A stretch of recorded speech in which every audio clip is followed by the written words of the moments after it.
प्रभु यीशु मसीह में मेरे प्रिय भाई और बहनों, प्रभु यीशु मसीह के पवित्र नाम में आप सभी का आज 20 नवंबर का इस दिव्य कृपा की प्रार्थना में हार्दिक स्वागत है। मैं प्रभु का धन्यवाद करता हूँ कि आज सुबह हम सबको उन्होंने जगाया, जीवन दिया, सांसें दी और एक नया अवसर दिया कि हम उनके प्रेम में बढ़े। बहुत से लोग शिकायत करते हैं कि जीवन कठिन है, समस्याएं हैं, बोझ हैं, लेकिन याद रखें, जिस जीवन को हम जी रहे हैं वह लाखों लोगों का सपना है। आज हम जागे हैं जबकि बहुत से लोग आज सुबह नहीं उठ सके। इसलिए सबसे पहले आइए हम प्रभु को धन्यवाद दें कि उन्होंने हमें जीवन दिया। मैं उन सभी का दिल से धन्यवाद करता हूँ जो इस प्रार्थना में रोज शामिल होते हैं, कृपाएं पाते हैं, इसे दूसरों के साथ शेयर करते हैं और अनेक जीवनों को उजाला देते हैं। प्रभु आपको और अधिक आशीष दे। आइए हम आज की प्रार्थना प्रभु यीशु के पवित्र लहू द्वारा संरक्षण की प्रार्थना से शुरू करें। हे प्रभु यीशु, मैं तेरे असीम प्रेम में विश्वास करते हुए तेरा पवित्र लहू लेता हूँ और अपने सिर से पांव तक विलेपन करता हूँ। मैं अपने जीवन के लिए तेरे पवित्र लहू द्वारा, तेरे पवित्र क्रूस द्वारा, तेरे पवित्र वचन द्वारा संपूर्ण संरक्षण की मांग करता हूँ। हे प्रभु यीशु, मुझे आज हर पाप, बुराई, प्रलोभन, शैतान के हमले, अंधकार, कष्ट, डर, रोग, महामारी, संदेह, क्रोध, पित्ती और जो कुछ तेरे राज्य के विरुद्ध है उन सबसे सुरक्षित रख। आमीन। आज का हमारा मनन का वचन संत लूकास का सुसमाचार से है, अध्याय 19 पद संज्ञा 41 से 44। निकट पहुंचने पर यीशु ने यरूशलेम शहर को देखा।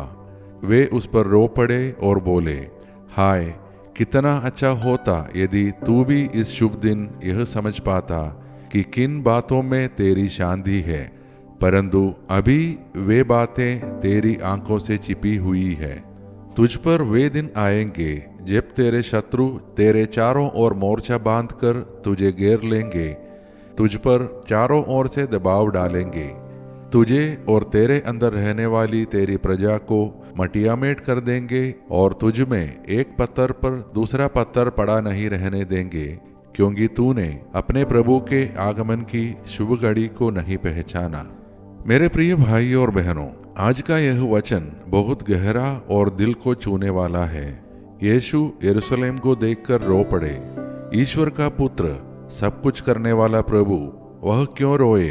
क्योंकि यरूशलेम वह नगर जिसे ईश्वर ने चुना, ईश्वर के आने के समय को पहचान न सका। लोग अपने कार्यों, चिंताओं, परंपराओं और दुनिया की बातों में इतने उलझे थे कि उन्हें यह महसूस नहीं हुआ कि स्वयं ईश्वर उनके बीच आ चुका है। यह वचन हमसे भी यही प्रश्न पूछता है, क्या हम ईश्वर के बुलावे को पहचान पाते हैं? क्या हम व्यस्तता, फोन, सोशल मीडिया, काम, चिंताओं, तनाव, रिश्तों, नौकरी, पैसे की समस्याओं में इतने उलझे रहते हैं कि हमें यह याद नहीं रहता कि ईश्वर हर पल बुला रहा है? यीशु कहते हैं, काश तुम जानते कि तुम्हारी शांति किसमें है।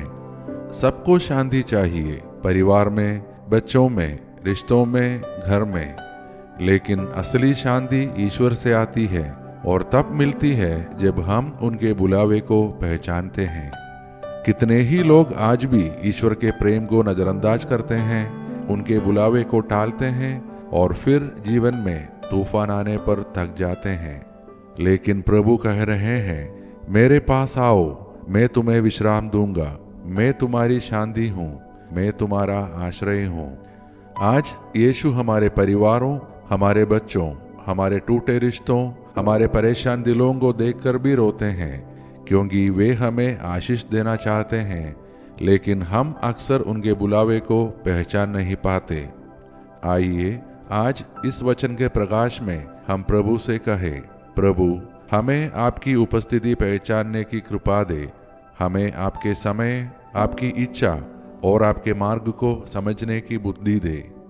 तो अब आइए मेरे प्रिय भाई और बहनों, इस प्रार्थना के साथ हम अपने आप को प्रभु के हाथों में सौंप दें और मिलकर प्रार्थना करें।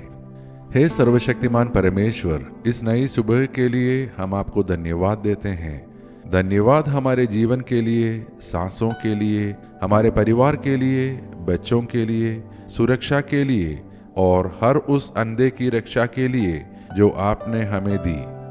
हे प्रभु, हम आपके चरणों में अपने परिवारों को रखते हैं।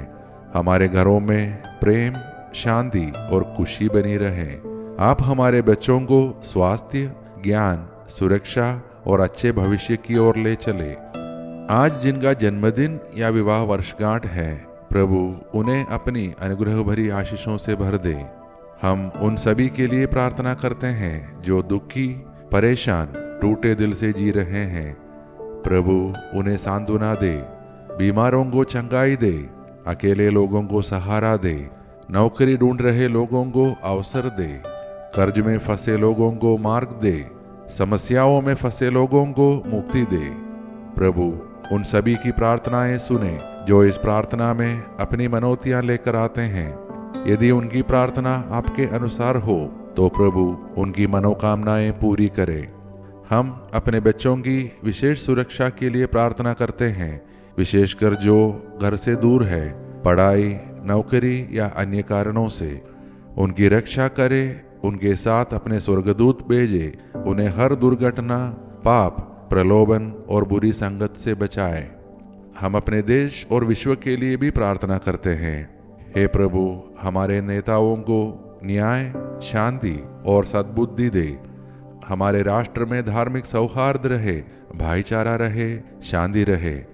हम सबको हर पाप, हर हानि, अचानक और अप्राकृतिक मृत्यु से बचाए रख। ये सारे प्रार्थनाएं और हमारे मन के अन्य प्रार्थनाएं हम समर्पित करते हैं हमारे प्रभु यीशु मसीह के नाम पर, आमीन। शैतान को बांधने के लिए प्रार्थना। स्वर्ग और पृथ्वी के सृजनहार सर्वशक्तिमान पिता परमेश्वर, उसके एकलौते पुत्र हमारे प्रभु यीशु क्रिस्त और हमारे सहायक पवित्र आत्मा के नाम पर, पवित्र कुंवारी माता मरियम, महादूत संत मिखाएल, सब दूतों और संतों की मध्यस्थता द्वारा अंधकार के सभी शक्तियों पर, सभी शैतानी ताकतों पर मैं अधिकार लेता हूँ और उन्हें आदेश देता हूँ, वे क्रूस के नीचे हमेशा हमेशा के लिए नष्ट हो जाए और फिर कभी न लौटे, आमीन। मेरे प्रिय भाई और बहनों, यदि आज की इस प्रार्थना ने आपके हृदय को छुआ है, आपको शांति, सांत्वना और आशीष दी है, तो कृपया इस प्रार्थना को लाइक करें और अपने परिवार, बच्चों, रिश्तेदारों और दोस्तों के साथ इसे शेयर करें ताकि प्रभु की कृपा और अधिक लोगों तक फैले। हम कल की दिव्य कृपा की प्रार्थना में फिर मिलेंगे। तब तक प्रभु यीशु हमको, हमारे परिवार को और हमारे बच्चों को अपनी ढाल और सुरक्षा में रखे। प्रभु का अनुग्रह हमारे जीवन में बढ़ता रहे। आइए अब हम सब मिलकर अंतिम आशीष की प्रार्थना करें। ईश्वर को महिमा, देवदूतों को सम्मान मिले, शैतान को पराजय, पवित्र क्रूस को विजय मिले, विश्व में फैली कलीसिया को प्रतिष्ठा मिले, मृतकों को पुनरुत्थान, पश्चातापियों को स्वीकृति, कैदियों को रिहाई, रोगियों और दुर्बलों को स्वास्थ्य चंगाई, अनाथ तथा विधवाओं को न्याय मिले और विश्व के चारों दिशाओं में क्रिस्त की महती शांति और अनुग्रह की वर्षा हो। हम पर जो कि दुर्बल और पापी है, संपूर्ण विश्व पर उसकी सीमाओं तक हमारे प्रभु यीशु क्रिस्त की अनुकंपा और करुणा उतरे और छाई रहे, अब और अनंत काल तक, आमीन। धन्यवाद के साथ स्तुति का